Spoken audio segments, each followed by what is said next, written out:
Good afternoon. Hey guys, Or morning if you happen to be watching this in the morning. or evening, Or evening. whenever you are catching us. Yeah. Hope you guys are doing well wherever you're at. Happy fall. Yeah, end of October almost. Almost November. So what's going on in the market? We're all feeling it, aren't we? Things are different. Not like it was a year ago. So Not like it was 6 months ago.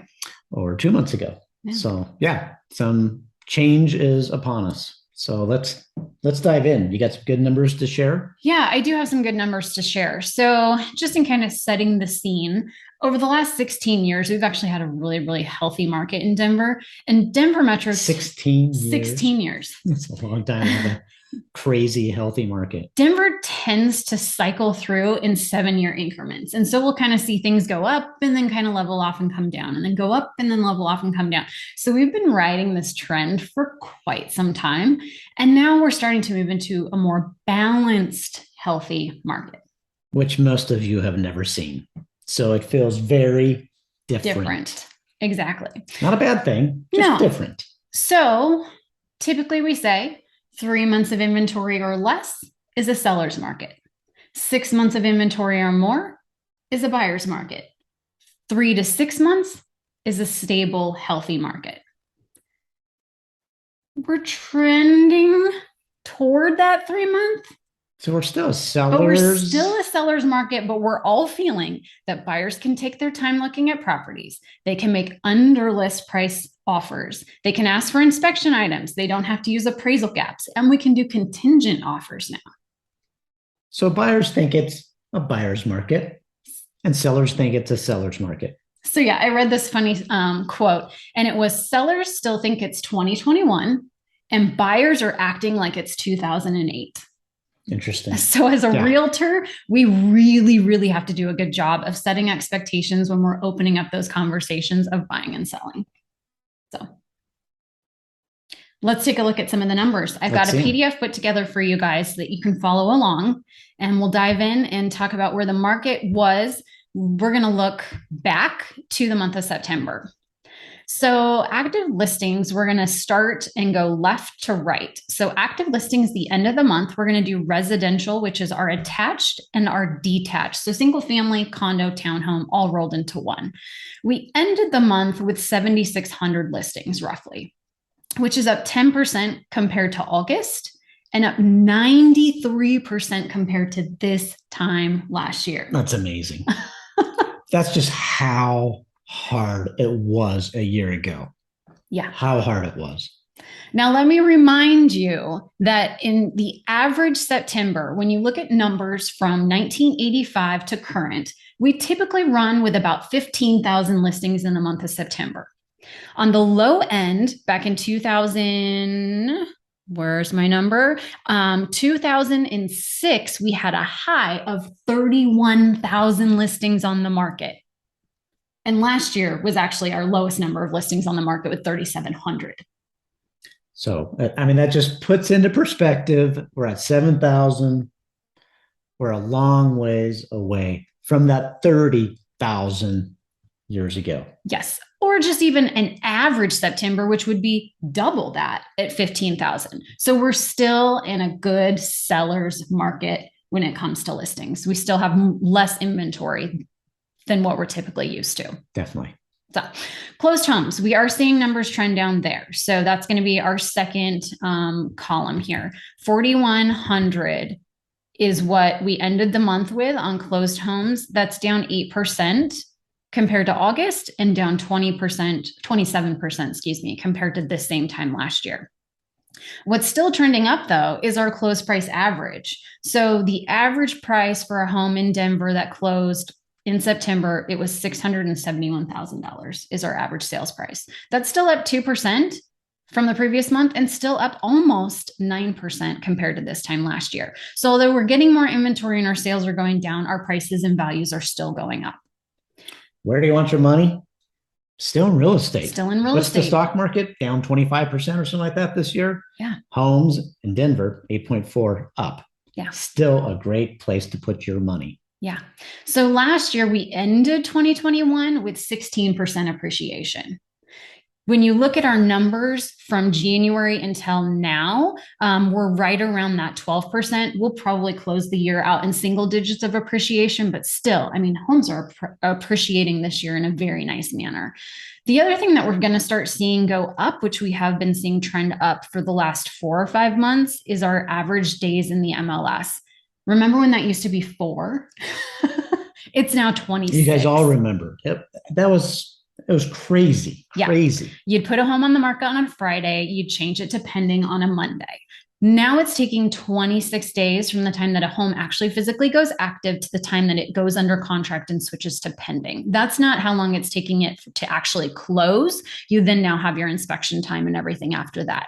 But we're taking a little over 3.5 weeks to actually get things under contract, which is very uncomfortable for sellers who saw their neighbor's sign go up 6 months ago and the home was under contract in one weekend.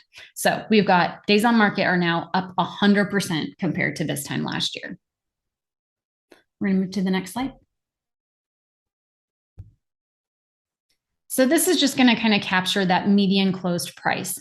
Along the bottom, the chart shows the months of the year. So starting in September 2021 and moving to the right, you'll find September 2022. I've circled where we're currently at. So median closed price, $632,000 for detached single family homes, $410,000 for condos.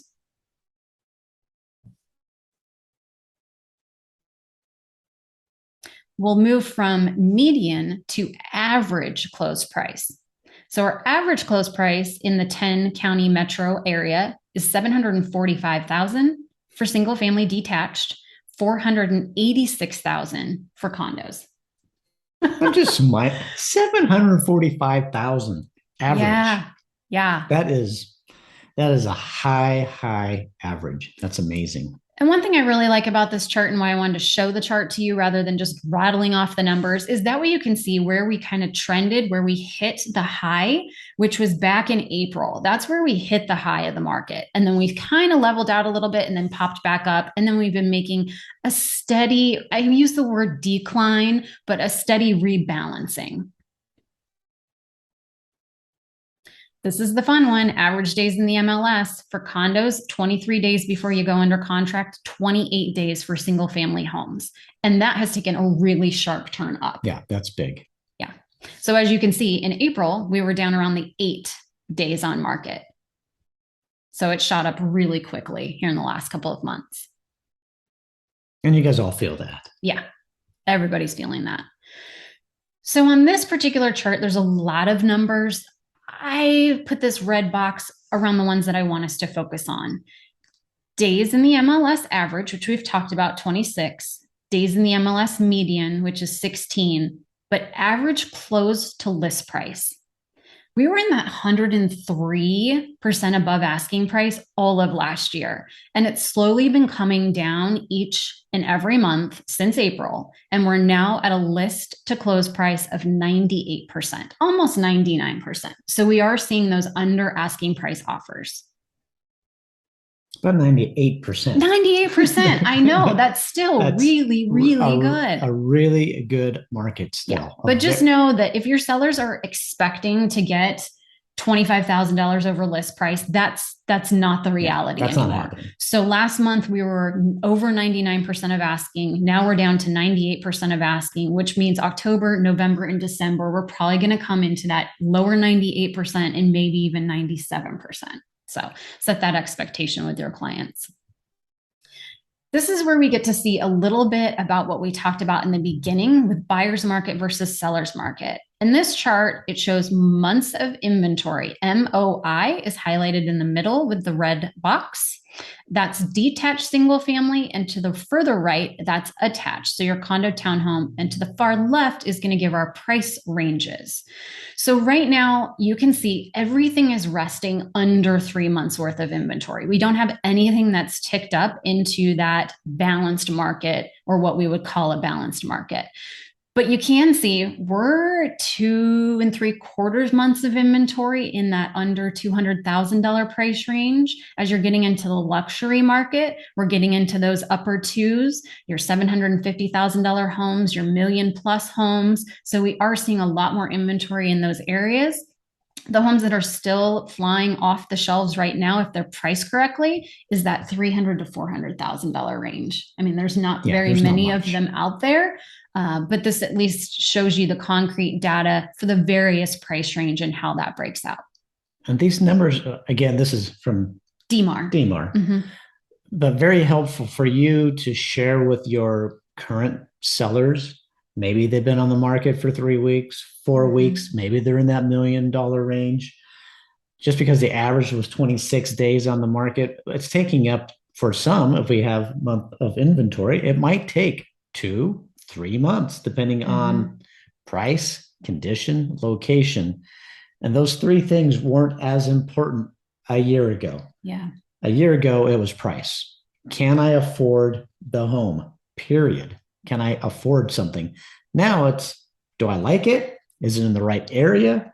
Is the condition good? So there's more factors for a buyer to consider than just, can I afford it? Jump on it. Yeah.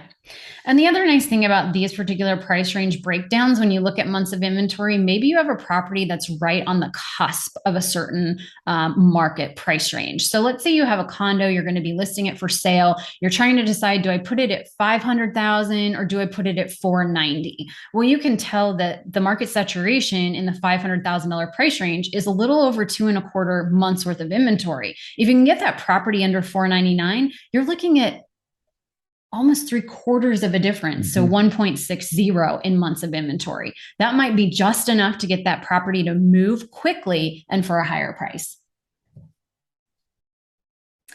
And that's it for the charts. I do have a few market insights that I wanted to share with you guys. Price reductions. We're seeing a lot of those. 58% of all properties that hit the market in September had a price reduction. So that's pretty significant. You just talked about previously sellers could get offers without doing any staging, without really doing anything to prep their house. And now we're needing to make sure that our professional photography looks good, that our home enhancement is done correctly, that we're doing some cosmetic repairs to really set the stage for that property, to make sure that with this market shift, we're putting our best foot forward. Yeah, we were just talking with one of our agents an hour ago, and he was saying, I actually have to make flyers. Yeah. I actually have to do open houses. I have to actually market the home to get things sold. And so, yeah, you guys all have to up your game in this new market that we're in. Yeah. And I did write down reverse prospecting. If you don't do reverse prospecting in the MLS, you need to start doing that now. Google that, research that, add that in. So lumber prices are back down to pre-COVID levels. Oh, I hadn't heard that. That's good. That's good. That's good news. From July to September, mortgage rates obviously have fluctuated. So they've been up roughly 0.5% every 4 weeks for the last 3 months. That's the most volatile 3-month period of time we've had since 1987. I was going to say, I've been in the business since 1989. I have never, in over 30 years, seen that dramatic of a change. Yeah. It was 1987. Very interesting. Yeah. So it's going to take a little bit of patience on our end to, when we're representing sellers, to know that inflation going up, interest rates going up, not everybody is jumping out there to buy a house right now, but it's still a healthy market. No, 6% is a good rate. And anyone who's thinking, I'm going to wait for it to go down, I'm sure Amira will chime in and maybe it's going to fluctuate a little bit. I do not anticipate that we will ever see, or nor should we ever see, the rates that we have seen for the last 15 years. It's not a healthy economy, period, to have a 3%, 4% mortgage rates. You need to have savings, and to have savings, you need to have an interest rate that's above 6%. Again, when I got in the business, rates were at 10%. So 6, still a very good rate. Uncomfortable compared to what we're used to. Compared to what we're used to, yeah. And that's all I got for stats this month. Well, great. Yeah. Good stats. Hopefully this is helpful. Hopefully you can pass this information along to your clients. We'll be bringing these to you each and every month. That way you can arm your sphere with the information that they need to know. with that, have a wonderful rest of your day or morning, and we'll see you next month. Thanks, guys. See ya.